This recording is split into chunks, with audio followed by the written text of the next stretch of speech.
Olá pessoal, tudo bom? Bem-vindos mais uma vez ao Livro da Vez por David Thomas. Antes de mais nada, já vou pedir para vocês se inscreverem no meu Instagram e também darem uma curtida na minha fanpage. Em algum lugar dessa tela vai aparecer também os links para vocês se inscreverem nas minhas redes sociais. Hoje a gente vai falar do processo do Franz Kafka, mas antes vamos na vinheta que logo em seguida já venho falando sobre o livro.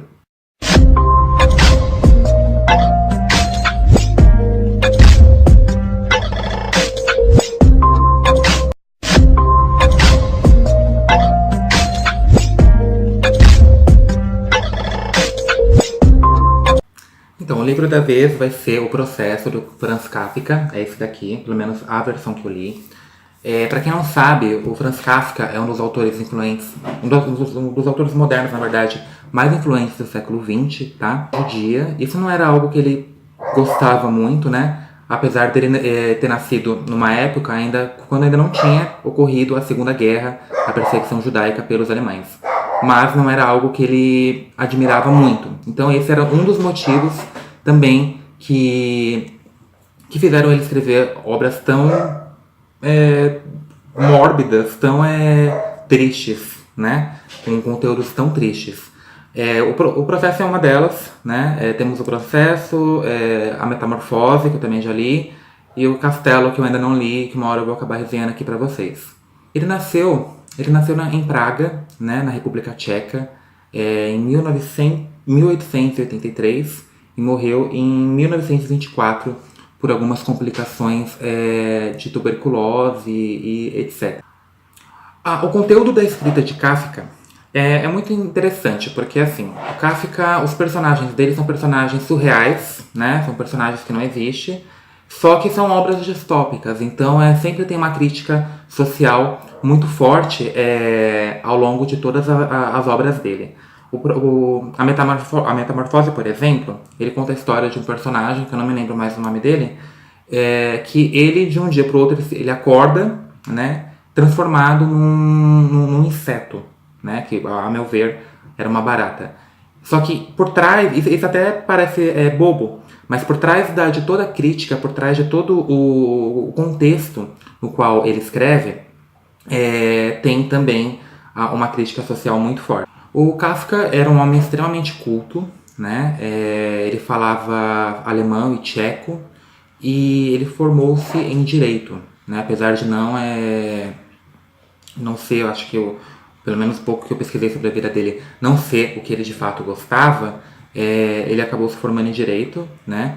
E era um homem extremamente culto, né? Alguns críticos, como eu havia falado, alguns críticos acreditam que ele tenha sofrido de esquizofrenia por conta dos personagens, né? Que tem ao longo de toda a sua narrativa, né? De toda a sua obra. Ele tinha uma relação extremamente difícil com o pai. Isso é uma coisa que fica nítido em muitas de suas obras. Isso é uma coisa que todos sabem, mas é uma coisa que fica nítido também nos seus personagens, principalmente na Metamorfose. Como a maioria dos artistas, o Kafka ele era um socialista, né? Então ele defendia o socialismo. O interessante de tudo isso é que assim, o Kafka ele escreveu as obras dele, no entanto ele não queria que as obras dele fossem publicadas, né? Pouco antes da morte dele, ele pediu para um dos amigos dele, né, o Max Brod, para ele destruir as suas obras, o que logo após a morte do Kafka ele acabou ignorando, ainda bem, né? Ele ignorou esse pedido do Kafka e ele publicou todas as suas obras, né? E hoje são obras extremamente importantes para a literatura clássica. Todas as obras kafkianas, né, os personagens kafkianos, eles são sempre envolvidos com alienação social, com brutalidade física e psicológica, né? E com todas essas questões que de fato ocorrem na sociedade e a gente acaba não dando tanta atenção, né? Como um artista, ele consegue refletir todas essas questões muito bem em todas as suas obras, em todos os seus textos, né? Mas todos os personagens kafkianos, todas as obras kafkianas têm essa questão de injustiça, perseguição social, alienação. Eu percebo também que o Kafka, ele não ele tinha muito problema com o materialismo, porque você vê muito egoísmo voltado, né, girando em torno de questões materiais em todas as suas obras. Eu lembro que quando eu li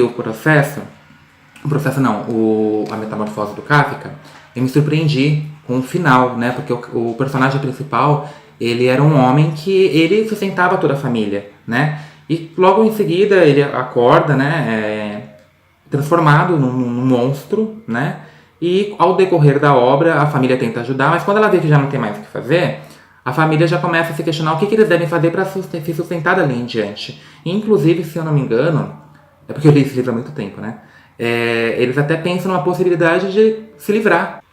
Bem, o processo do Kafka, ele tem 10 capítulos, e é interessante que no 8º capítulo tem um trechinho no final que diz assim, o Kafka não terminou esse capítulo. E aí a gente fica se perguntando, né, porque a obra é extremamente envolvente, a gente se pergunta o que o Kafka queria ter passado naquele capítulo que ele não terminou. Vamos lá então. Essa obra conta um personagem, que é o Joseph K., que é o protagonista da história.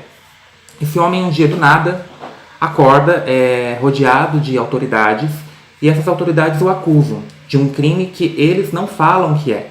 Então, o personagem principal, ao longo de toda a história, ele tem que se defender, né, de algo que ele não sabe do que se trata. Então, ele tem que correr atrás para entender os motivos, né, qual é o crime que ele cometeu, que ele não sabe o que é. Porque o Joseph K. até então é um homem extremamente tranquilo, normal, comum. Ele trabalha num banco, alguns dias ele volta para casa andando, para num barzinho, toma alguma coisa. É um homem extremamente comum. E um dia do nada ele acorda sendo condenado, né, sendo acusado por algo que ele não sabe o que é, e também não falam o que é. E esse não falar o que é vai percorrer durante toda a sua obra, né? É interessante que assim, os lugares onde o Joseph K. tem que fazer os inquéritos, tem que prestar depoimentos, são lugares que obviamente não é um lugar adequado para alguém ser interrogado por uma autoridade. Então, assim, os lugares são no meio de subúrbios, as pessoas que fazem parte do júri, que fazem parte da lei, essas pessoas elas não estão vestidas de maneira adequada.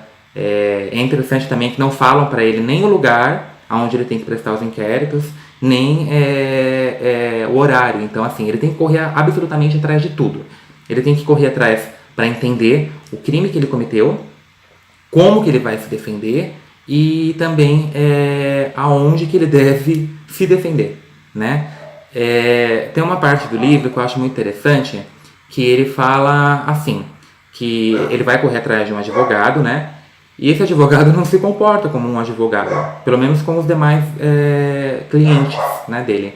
Então esse advogado, ele maltrata, só pelo fato dele defender, ele acha que ele está prestando um favor, ele maltrata os clientes, os acusados. É uma obra assim, incrível.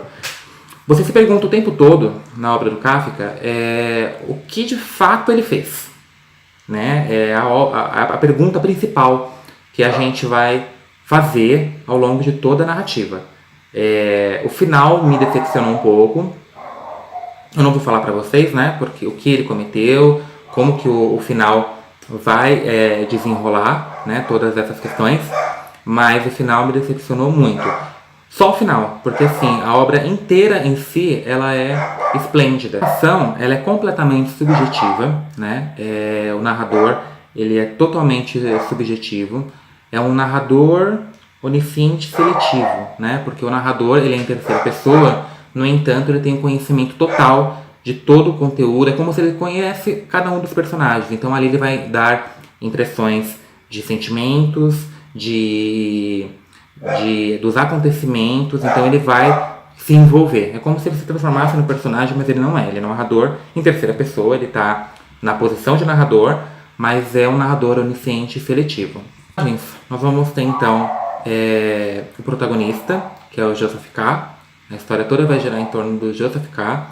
Nós vamos ter também um antagonista que, a meu ver, é a própria lei. Né? O antagonista, né, é a lei, é o tribunal. E nós vamos ter também alguns personagens secundários, muitos, não são só esses que eu vou expor agora, mas esses são os que eu considero como principais. Então nós temos a senhora Grubá, que é a senhora, ele mora como se fosse numa pensão, então essa é a locatária dele, né? É ela que é a dona, só que também é uma pessoa que tem muito envolvimento com o Joseph K. Então nesse caso é uma personagem que também traz uma marca muito importante para a obra. Nós temos também, gente, eu não sei falar esse nome, é um nome alemão, não sei falar. Eu vou tentar usar um pouco do meu inglês, mas se eu estiver errado, não me critiquem, tá? É a senhora Burstner. Ela é uma pessoa da vida, né? É uma das inquilinas da senhora Grubá, que mora, acho que no quarto ao lado do JFK. E ela tem alguns momentos, assim, que ele acaba se envolvendo com ela, ele acaba até precisando da ajuda dela. Nós vamos ter também o tio Lenny, que é o tio do Joseph K., que é uma das pessoas que o Joseph K. vai pedir ajuda quando ele se encontra diante de todo esse problema. O advogado, né? O comerciante e etc. Nós temos um monte de personagens secundários. De acordo com a pesquisa que eu fiz do Franz Kafka, né? Em relação a essa obra, é a lei, né? O sistema judiciário. Então, a crítica principal da obra em relação ao que o Kafka vai fazer é essa, né? É a lei. E também nós temos uma crítica subjetiva, né? Que é os julgamentos pessoais que as pessoas fazem em relação às pessoas que são diferentes, em relação a várias situações, né? Que às vezes a gente acaba sendo não condenado legalmente, mas socialmente. Então, assim, algumas pessoas que são diferentes das outras, seja por conta do credo, de raça, de etnia, e enfim, né, várias diversidades que nós temos na sociedade, o Kafka ele também faz uma crítica. Não uma crítica a essas pessoas, né, mas é uma crítica ao julgamento que outras pessoas fazem em relação a elas. Então, é uma obra, assim, muito show. Né? O Kafka é um dos meus personagens modernos, é um dos meus autores modernos que eu mais gosto. Logo eu pretendo também resenhar eu vou ter que ler primeiro, né, o Castelo, mas eu pretendo resenhar também futuramente a Metamorfose. Esse ano eu fiz um vídeo no início do ano falando de todas as obras que eu vou resenhar para vocês, né? Então eu vou tentar seguir esse cronograma, tentar respeitar. O único que eu vou ter o próximo livro que eu vou resenhar agora, que eu tinha deixado um pouquinho para o final, foi o Diário de Anne Frank. No entanto, eu ganhei uma edição muito show, né? E é impossível você pegar um livro assim muito show, como eu peguei, vocês vão ver no próximo vídeo, e não ler, né? Então, automaticamente, para ficar fresco na minha memória, eu vou resenhar assim que eu terminar de ler. Então, gente, é isso. Eu já vou pedir para vocês novamente se inscreverem no meu canal. É algo extremamente importante para mim, darem um like, me seguirem nas redes sociais também, que vocês sempre estão por dentro, não somente do conteúdo do canal, mas de outras coisas da minha vida também, que a gente sempre vai interagindo, tá bom? Então é isso, gente. Um abraço em todos, fiquem bem e até o próximo vídeo.